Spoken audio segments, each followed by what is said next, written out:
Yo, quick coffee and convo, y'all. Let's get it.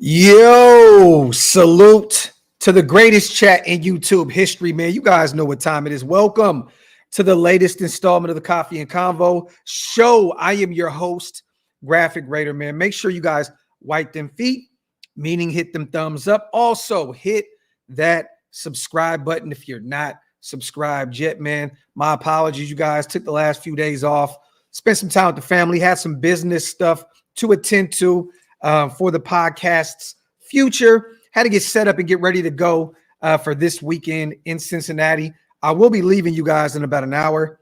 My Uber Lyft is on the way, so this won't be a crazy long live, maybe an hour tops.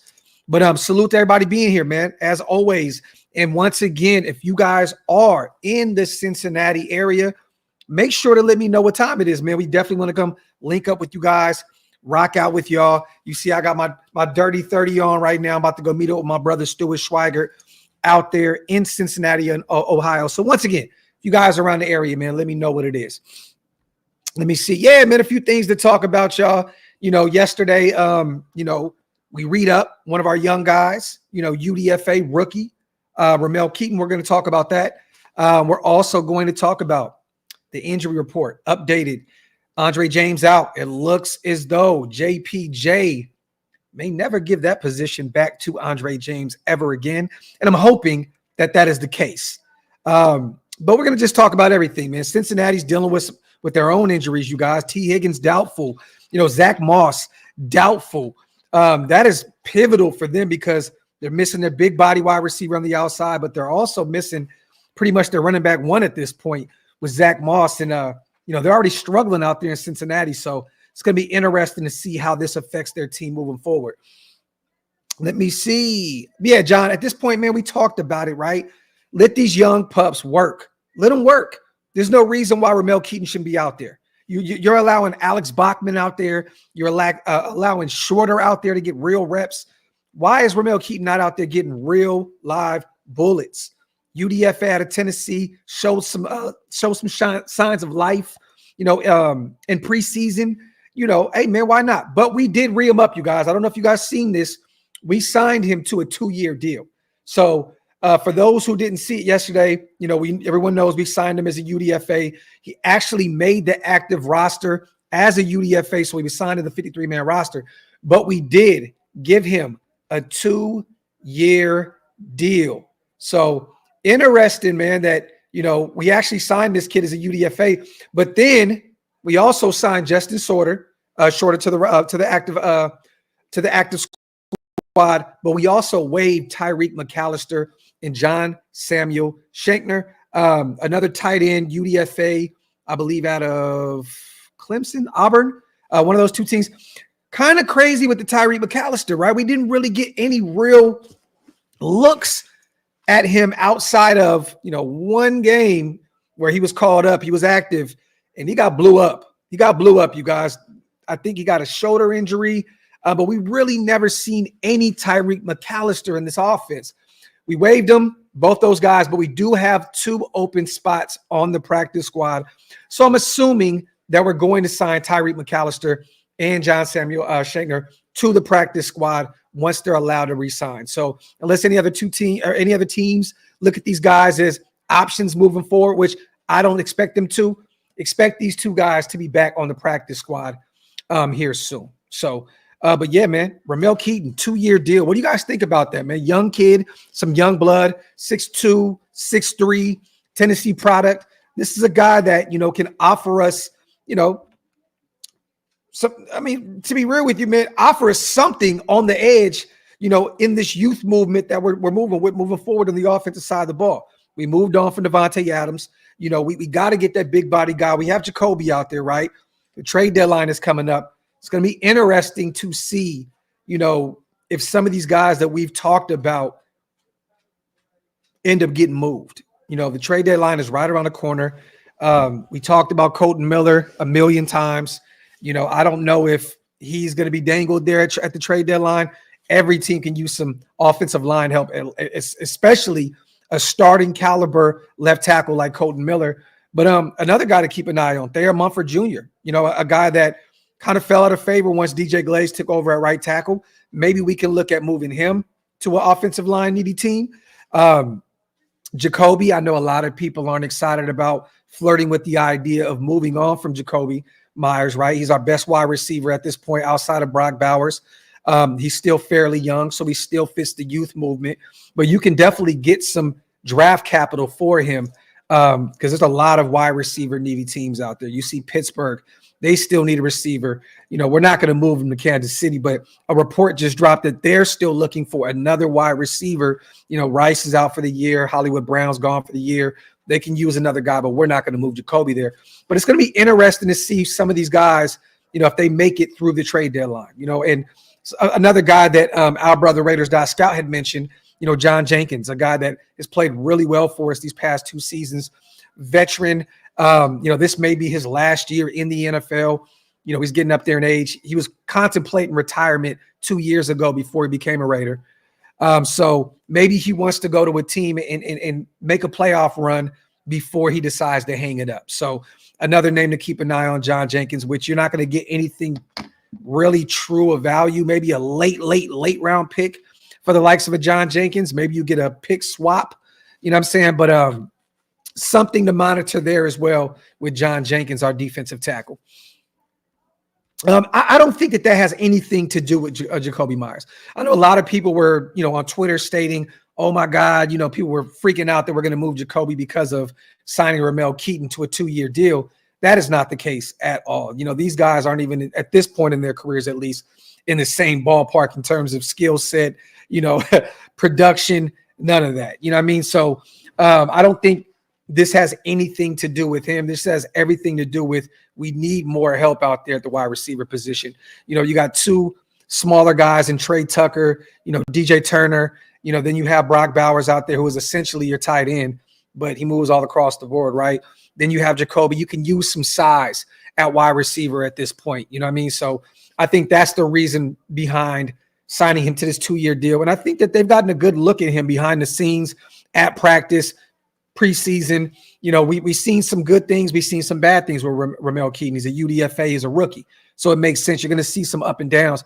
But this has everything to do with them taking a flyer on some homegrown talent, a big body guy that could potentially add some value to your wide receiver room, not only this year, but the next year or so as well. Let me see. Wipe them feet, y'all. Hit them thumbs up. If you guys are not subscribed yet, make sure you hit that subscribe button. Also, if you guys did not see the injury report, the updated one, Raiders injury report, Andre James officially out. So JPJ is there at center. That offensive line looked totally different with JPJ out there last week when Andre James went out with that ankle injury. So something to monitor moving forward. Andre James signed a 3-year deal with this offseason. I believe $7 million would be dead cap next year. And I think the following year, we'd only owe him $1 million in dead cap if we move on from him. So don't quote me on that. I'm kind of just going off the top right now. But going to be something to monitor there moving forward if Andre James can't come back from that ankle injury and JPJ performs really well at the center spot. Dylan Parham officially questionable, you guys. Expecting him to play tomorrow. Also, Robert Spillane is questionable. AP keeps saying that he'd be shocked if Robert Spillane doesn't play with that knee injury that he sustained last week against the Kansas City Chiefs.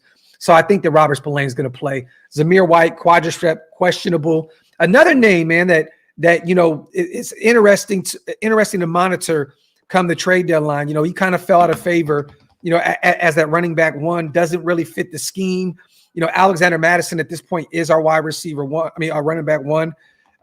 So another name to keep an eye on, some interesting teams out there that can use some running back. So another name to monitor moving forward will be Zamir White. He's on a rookie deal, but he is dealing with a quadriceps injury, but he is questionable. So he should be out there come game time tomorrow. Bengals injuries: Geno Stone, safety, shin, questionable. Wide receiver Charlie Jones, the young pup out of Purdue, dealing with a groin injury. He's questionable. Orlando Brown, left tackle, knee/fibula. He is doubtful for tomorrow's game. Wide receiver T. Higgins, quadriceps, doubtful. And Zach Moss dealing with the neck injury. That's a big blow to that run game out there. He is doubtful as well. So there is your updated injury report for tomorrow. Let me see. Mumford's not even close to. Well, look, Colton Miller's been a starting left tackle in this league for many years now. But the one thing that we can agree on, Joseph, is that Mumford looks better at left tackle than he does at right. We've seen him out there last year. He looked pretty good out there when Colton Miller, got that shoulder injury and missed a ton of games last season. Mumford looked okay at left tackle. So this is not me saying, trade Colton Miller and Mumford is your future left tackle, but this guy is a serviceable left tackle if you need to put him out there. And I believe that he's better on the left side, period, on the O-line than he is on the right. So I'm not going to lie to you guys and state that Mumford is a better player than Colton Miller. That'd be all cap. Hug says, I wouldn't give anything for Bryce Young. Hard pass. Look, they're flirting with the idea of moving on from Bryce Young, okay? I know a lot of people don't want to talk about this. I am not a big fan of Bryce Young at all. Last year, it was, not this year in the draft with Jaden Daniels and Caleb Williams, but last year, it was CJ Stroud or bust for me at the quarterback position. I'm not a big Bryce Young guy, but I'll state this. Carolina absolutely killed that man's confidence. They never truly put a real O-line in front of him in year one.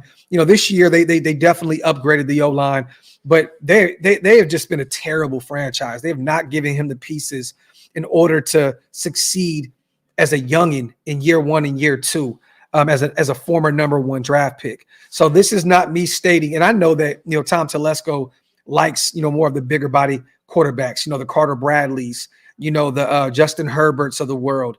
I'm saying? I know he brought in Gardner Minshew, but I'm just stating that he likes those bigger quarterbacks. I don't see him making a move at all for him. But this could be a situation where he needs a new opportunity. He needs a new place, new motivation, new confidence levels. He needs to go somewhere else and potentially find himself. If you can get him for a late round pick, Hug, I'm sorry. I would take a flyer on him because essentially, man, move on from Gardner Minshew in the offseason. He has one more year left on his deal, I believe, right? You have Aiden there, but I don't know where Aiden is in the shuffle at the quarterback position. You brought in Desmond Ridder. I don't even know what are we going to do with Desmond Ridder at this point? If Gardner's benched, maybe he's the guy moving forward this season. But the thing is this, you just never know. There's so many bad teams in the NFL right now that if you miss out on the likes of a Shedeur Sanders or a Cam Ward, who could potentially go 1 and 2 in the draft, and let's just say those two teams don't want to move out. Carolina says, we're not going to do this. We're going to stand pat. We're going to get our guy. Let's just say Tennessee is there at 2 and they refuse to move out because, Mr. Mayonnaise is not their guy out there. So they want to go find somebody else. We may miss out on one of the top quarterbacks in this draft. I'm not stating that Bryce Young is going to be him, but I'm stating that if you can get him, he's on a rookie deal. I know it's a first round rookie deal, right? But he's on a rookie deal. You have a 5th-year option on him. If you can get him for a later round pick, which I don't know if Carolina moves on from him, for a 5th, 6th, 7th round pick. I think they might just hold on to him anyway. But maybe you have to flirt with the idea of bringing in a young former number 1 draft pick just to see what there is and what he has, if it's a late round pick. But I don't know if Carolina's going to move on from him for that. You know what I mean? So there's a few names out there right now too, Hug. I don't know if you guys seen, the Chicago Bears flirting with the idea of moving on from Khalil Herbert. They gave him permission to seek a trade. This kid's only 26 years old, formerly Chicago Bears with Luke Getsy out there. He had some success with him. I wouldn't be against going out right now and doing like a 7th round pick swap for Khalil Herbert. At this point, he's still young. He's young, right? I mean, I know people don't move on from draft capital. Just go get one in the draft. Well, hey, man, if you can get a 26-year-old Khalil Herbert right now for just a pick swap, where our 7th is going to be better than the Chicago 7th, instead of them letting them walk for free, why not go out there and pick swap? Swap them. Swap your 7, with Chicago. Bring in Khalil Herbert, a guy that knows what is expected of Luke Getsy's system. Why not? Same thing goes for Bryce Young. I don't know, what he looks like outside of Carolina. I am not a fan of Bryce Young. I'm not. But you just never know what he can bring to the table if he finds, a new home and has the right coaching staff around him, which I don't know if we do at all. Over here watching Crown Jewel as well, you guys. Salute to everybody here in the building. As always, I appreciate every single one of you guys. Wipe them feet, hit them thumbs up. If you guys are not subscribed yet, what are you waiting on, man? Hit that subscribe button. Angel says, Graphk, what did you get that jersey from? This is that Stuart Schweigert, man. Brand new. I just took the tags off right now. Reebok, old school. My brother brought it to me last time in Vegas when we were out there. So I'm wearing it out to Ohio, to Cincinnati tonight. So, and we should be potentially, you guys, hopefully we got some cool content for you. We're supposed to be meeting up with Rob Ryan potentially tonight at the team hotel. So keep an eye on that. Maybe we'll get some quick content with Robbo. And also I will be meeting up with my guy, Dylan Lauby and Trey Taylor as well. So stay tuned. And the bloodline is coming out. Oh, shoot. Hold on, y'all.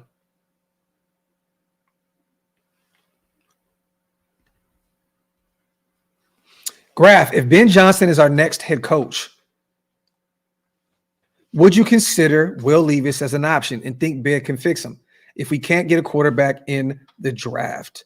I mean, there's no reason why you can't get a quarterback in this year's draft. There's none, 24. Now, I'm one of the guys that actually like Will Levis out of Kentucky. I thought that, he possesses a skill set, strong arm, can make all the throws. Yes, in Tennessee, he has thrown a ton of picks and he's kind of lost favor as quarterback one out there. I understand. I get it completely.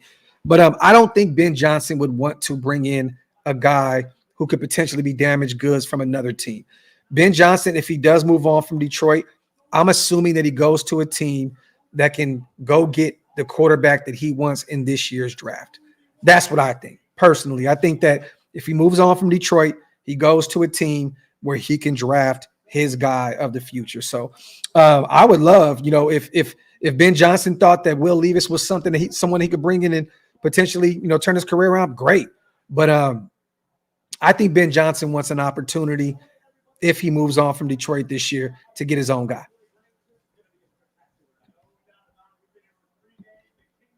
Salute to Jack. Hey, Graphk, give me 5 quarterbacks you like right now. Do you mean in this year's draft? Because it's Cam Ward, it's Shador. I do like Drew Allure a lot. I like Drew Allure a lot out of Penn State. Not a big Carson Beck guy. Got to keep it a buck here. I do like Jalen Milroe. To me, he has kind of that boom or bust type quality. Burton, to me, he's kind of a run first kind of quarterback as well. I watched him a lot here at Alabama. I'm a little worried that he's just a guy that's going to get loose too quick, too fast, and not allow plays to develop in front of him. So, but I do like Jalen Milroe. I think if he goes to the right system, he could be one of them ones. But I'd probably go with, the usual suspects. Cam Ward, Shador Sanders, of course, Drew Allure. I do like Jalen Milroe. I do. There's a couple other guys out there. I do like the kid. I'm starting to watch more of his tape because I refuse to watch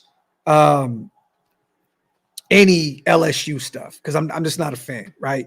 I'm a Notre Dame guy. Our head coach left us, went to LSU. I don't like the way that whole situation played out.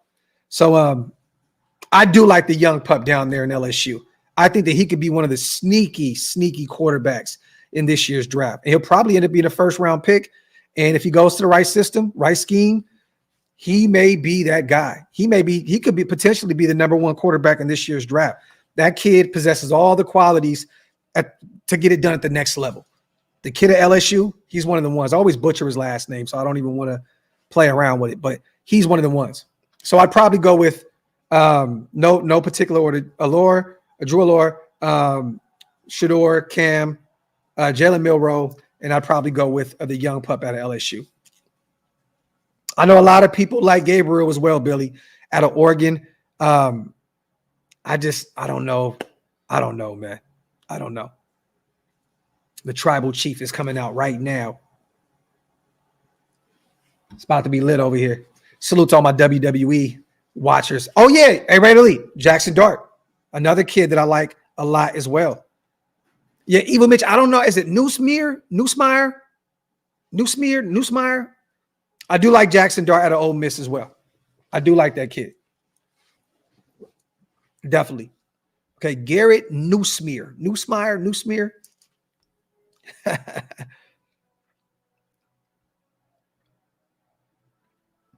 You said this just in, the Panthers select DJU from SF. That would be hilarious, James. That would be absolutely comedy. Absolute comedy. But you know what, though, man? I think that Carolina is going to look at Cam Ward. I do. Salute to my guy, James, man. And JPJ, James, is going to absolutely ball out tomorrow at the center position. I'm hyped for JPJ, getting real live reps at the center position. I'm really hyped about this. Salute to James Powers. K Smooth, I'll leave in about an hour. I'll leave very soon. My lift is actually on the way. So I'll be heading to the airport here in a minute. Let me see. Salute to Can't Get Right in the building. Oh, yeah, Rich. Definitely. It's definitely going to help the ground game a lot. Definitely. Yes, Angel, me and Hammer definitely are going to do that for sure. Let me see. Talked about the injury report, you guys. Once again, I'll go over it real quick. Andre James officially ruled out. Dylan Parham, questionable. He should play. Spillane, questionable with the knee injury. He should play. Zamir White, quadriceps. He's questionable for tomorrow's Cincinnati game. The Bengals have some real big blows to their team. They're trying to save their season tomorrow. Zach Moss, neck, doubtful. T. Higgins, quadriceps, doubtful. Orlando Brown, left tackle, knee fibula, doubtful. And then Charlie Jones, the young slot corner out of Purdue, questionable. Geno Stone, their safety, dealing with a shin injury. He is questionable as well. So there goes your injury update for tomorrow. Let me see. Graphk, what are the chances we get our quarterback and trade back up into the first? That'd be interesting. It just depends on where we draft 5150. Where are we going to be in terms of, where are we? Are we going to be there at 5? And because we may potentially have to trade up. And then you may have to use that second, third round pick or whatever to move up in order to get your guy. So I don't know. It just depends on what teams are in front of us. And more than likely, it's going to be a few teams that need a quarterback. So that'd be interesting, though. In a perfect world, 5150, you end up with Shador and Travis Hunter, which is not going to happen. But that would be phenomenal. Or you end up with Cam Ward and Ginty, which won't happen, but it'd be phenomenal. You know what I'm saying? But I think that Tom Telesco, he's not a guy that usually moves up and down the board on draft day. I think he's going to stand pat. I think he'll find his guy in round 1, and he'll utilize, his draft capital round by round. Me too, Mr. Nuff. I'm really pissed off that these guys have not been able to get the ground game going, and they stay sticking with Zamir White and Alexander Madison, which salute to Madison. No disrespect to him. He's looked pretty good for us this year, especially in goal line situations. I think he has like 3 touchdowns. But, I mean, honestly, man, like at this point, what do you have to lose? It's time to go out there and put Sincere McCormick out there. Put Dylan Laube out there. Let those young guys go out there and get real live reps. Madison will be a free agent next year. He's probably going to move on. Zamir, I don't think that he's going to be a part of our future. He's had a down season. He's dealt with injuries. So durability is an issue now at this point. So, let the young guys get a shot. I've been waiting for Sincere McCormick and Dylan to go out there and be able to prove to the world what they can do. I definitely like the young kid out of Iowa as well. He's a monster. Facts. Angel says, if we were to keep AP, do you trust his coaching staff to develop one of these young quarterbacks coming out? Not this coaching staff at all. No. I don't believe in Luke Getsy, Joe Philbin, any of these guys to develop a quarterback. Look what happened with Luke Getsy and Justin Fields. That didn't work out there in Chicago, right? So no, I don't trust this coaching staff at all to develop a young guy. If AP is the guy next year, which I would be totally shocked if we continue to play the way we're playing this season all season long, I'd be shocked if he was the guy to come back. But if he is, they got to go locate a phenomenal offensive coordinator, a great offensive mind to run that offensive side of the football, because AP has no idea what he's doing with him and Getsy out there, running the show. Oh, I love Ali Hardy. Love him. I take him in most of my mock drafts that I have right now. Love the young kid out of Oklahoma State. Yeah, Ollie's one of them ones. DPH, I don't know, man. I like Doug Peterson. I've always been a fan of him. Won a Super Bowl out there in Philadelphia, even, under the circumstances, losing Carson Wentz and Nick Foles coming in there and making it work. Look, Doug Peterson has done some things at the NFL level, and then they looked like a year or so ago that Jacksonville was going to turn the page, turn that corner, with Trevor Lawrence and company, and they shit the bed again this year. So it's going to be interesting to see, if Doug Peterson ends up leaving Jacksonville, and if he does, where he's going to go. But personally, I don't want to do that. I want a young, fresh mind. I don't want a guy that's just a retread as a head coach, or a guy that has, no success at the NFL level as a coach at any level. You know what I'm saying? Like AP, a guy like Ben Johnson, who's out there in Detroit working magic with that offense. That thing didn't change until he became the offensive coordinator out there. Dan Campbell and company went like 3-13, I believe.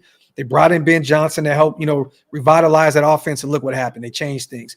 I want a young, fresh mind like him.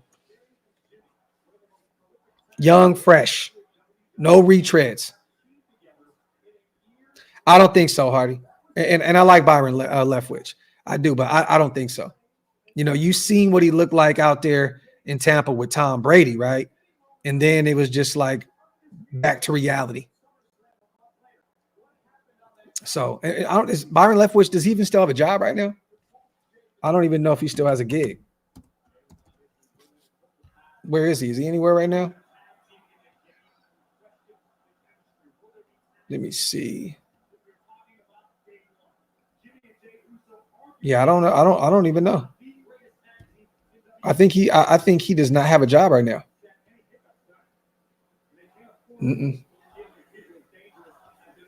Nope. He's out the league.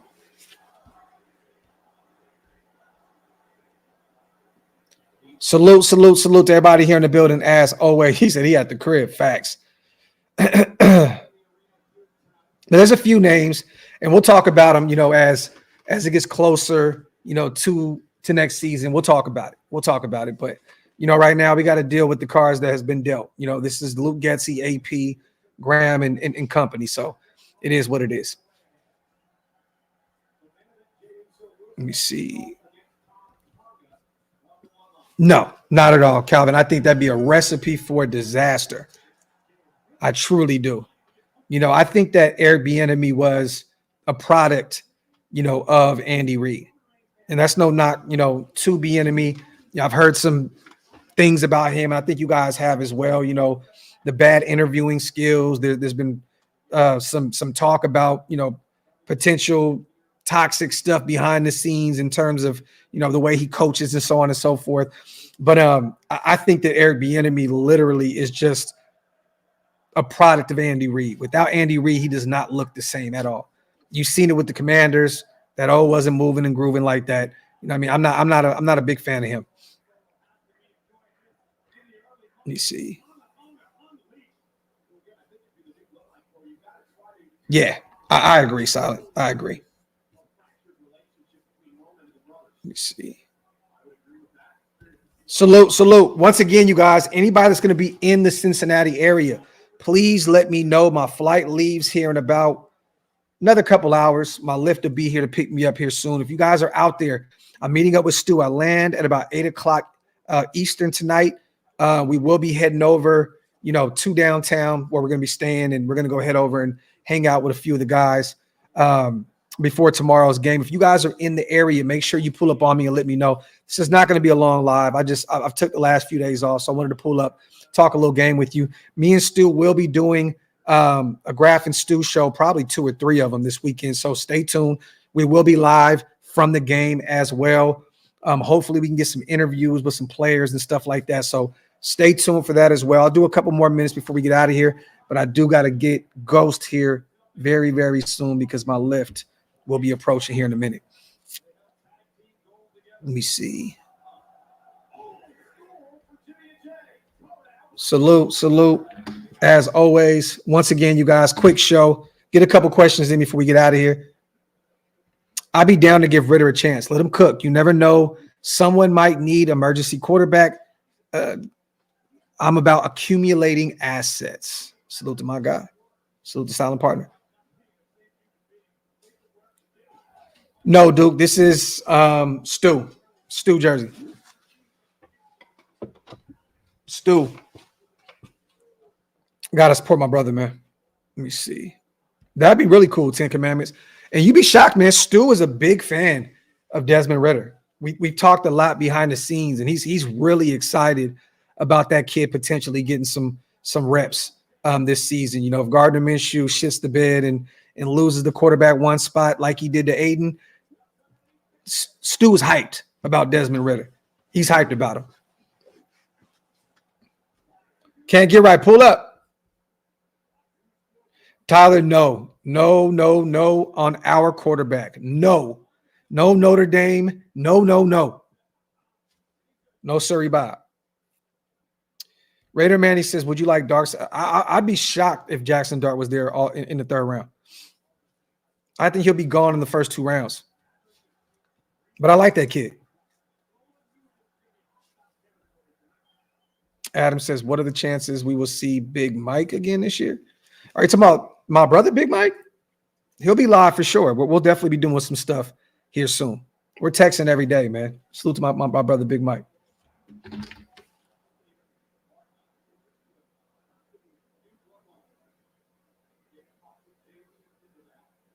Okay. Just got an update for my flight. Khalil, if we don't go quarterback 1, dog, if we don't get a quarterback in round 1, I would be completely devastated. I would be completely devastated, bro. I don't even know how I would respond because I'll be out there in Green Bay, covering the draft. I'd be in total awe if we just didn't take a quarterback there in round 1. It'd be absolute insanity to me. So, but if we didn't, there's only a few players that you can look at in this draft that I'm looking at where it's like if you miss out on the Shador or the Cam Ward, if you get a Travis Hunter, right, he's a generational player, Ashton Genty, who can be a generational running back out there in Boise. I mean, look what he did last night. He started off slow in the first half, ended up with 2 touchdowns and like 150 yards on the ground or something like that, right? Don't quote me on that, but somewhere around there. I mean, the kid is generational. So, as much as I love Travis Hunter and I love GT, like I'd be like, cool, but you got to get your quarterback. You got to get your quarterback. This is not the year to fuck around. I see some Raider fans saying, man, tank again next year and wait for Manning to come out, wait for Manning to come out in the draft. No, sir. First and foremost, do you think that Max Crosby's going to stick around for another year of dysfunction, another year of just losing out to try and locate your quarterback, ain't no way in hell, man. Go get your guy this year. Big Al says Shador, Cam, or Genty. It's in that order for me. It's 1A, 1B, and then Genty. In that order with those three specific guys. But my three favorite players in this draft, Big Al, are Shador, Cam Ward, and Travis Hunter, with Genty being right there in the mix as well in that top 5. Let me see. Do you want AP to make moves at the deadline if he isn't here next year? Look, man, to be real, it's not about AP. This is about, Tom Telesco making moves in order to right this ship. And if there's a few players that, let's just say, essentially, Gardner, there's some guys that he doesn't plan on, reing up their contracts, right? Let's say that Divine Diablo, there's a linebacker needy team out there, and they're like, look, we're not going to keep him. We're not going to re-up his contract. We're not going to give him a new deal. Move on from him. Hey, I'd be dangling some of those names that you could potentially not bring back next year.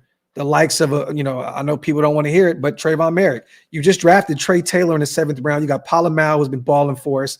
You just took Chris Smith in the 5th round a few years ago. Do you want to pay Merrick big time money?